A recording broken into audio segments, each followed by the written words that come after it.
신앙생활 가이드입니다. 우리가 십계명을 다루고 있고요.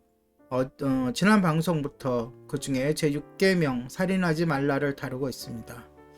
이웃을 향한 사랑 그 두 번째 시간입니다. 마태복음 5장 21절에서 22절 옛사람에게 말한 바 살인하지 말라 누구든지 살인하면 심판을 받게 되리라 하였다는 것을 너희가 들었으나 나는 너희에게 이르노니 형제에게 노하는 자마다 심판을 받게 되고 형제를 대하여 라가라 하는 자는 공회에 잡혀가게 되고 미련한 놈이라 하는 자는 지옥불에 들어가게 되리라. 예수님의 생각에 따르면 부당하게 화를 내는 것과 욕을 하는 것도 살인을 저지르는 것일 수 있습니다. 이것이 바로 하나님의 그 근본적인 규범입니다. 인간 생명의 신성함이야말로 구약에서 사형이라는 형벌이 제정된 근거였습니다. 창세기 9장 6절 다른 사람의 피를 흘리면 그 사람의 피도 흘릴 것이니 이는 하나님이 자기 형상대로 사람을 지으셨음이니라.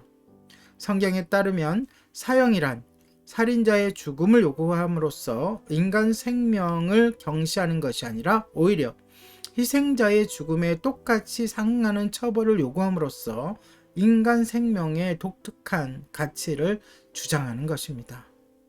그렇다고 해서 모든 살인사건에 대해서 사형을 집행해야 한다는 뜻은 아닙니다. 창세기 4장 13절에서 15절에서 하나님이 친히 최초의 살인자 가인을 사형으로부터 보호하셨다는 사실에서 그것을 알 수 있습니다. 저는 살인자가 그 상응하는 처벌을 받는 것에서 볼 수 있듯이 국가가 생명을 취할거니 즉 칼을 지닐 권세 로마서 13장 4절에 나오죠. 그 권세를 지니고 있어야 한다고 믿고 있습니다. 그러나 많은 어쩌면 거의 모든 경우에 형량을 경감해 줄 수 있는 상황이 있을 수 있으므로 또 그럴 때는 사형을 종신형으로 감형해 줘야 한다고 믿고 있습니다. 인간 생명의 신성함에 대한 동일한 원칙은 인간의 태아를 위협하는 상황에서 문제로 대두됩니다. 태아는 적어도 생성되고 있는 인간 존재이기 때문에 그 생명은 일반적으로 신성불가침한 것입니다. 대다수의 그리스도인은 임신중절 합법화를 지지하는 입장이라기보다는 오히려 임신중절 합법화에 반대하는 입장입니다. 그들은 낙태에 의한 태아의 파괴를 극히 조심스럽게 제한한 소수의 예외를 제외하고는 일종의 살인으로 간주하며 태아에 대한 실험을 법으로 금지해야만 한다고 믿습니다. 그러한 같은 의미에서 전쟁도 인간 생명의 문제를 불러일으키는 또 다른 사건입니다.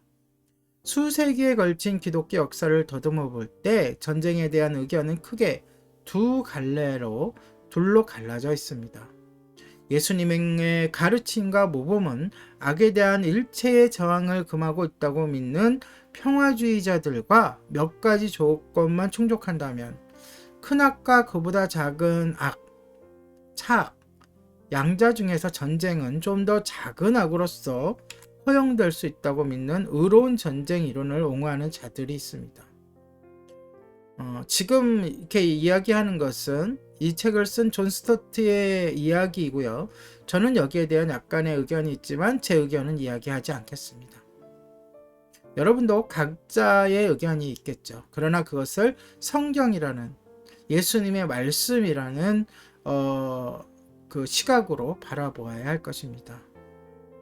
그러나 의로운 전쟁 옹호자들도 전쟁의 최후의 수단으로 정당화하며 그러니까 꼭 어쩔 수 없이 일어나는 전쟁 최후의 수단으로 정당화하며 무차별 파괴를 초래하는 핵무기라든가 지금 화면에 보여지는 사진은 히로시마 원폭대의 사진이라고 합니다. 초래하는 핵무기라든가 화학무기라든가 세균성 무기 등의 사용만큼은 정당화될 수 없다고 믿습니다. 실제적으로 전쟁은 어쩔 수 없이 일어나기도 하지만 그 전쟁으로 인해서 많은 희생이 따르고 많은 피해가 있기 때문에 전쟁은 정말 일어나서는 안 될 일이라고 저는 생각합니다. 제 의견을 얘기해 버렸네요. 예, 이웃을 향한 사랑 그 두 번째 시간, 오늘의 촌스튜트의 신앙생활 가이드였습니다.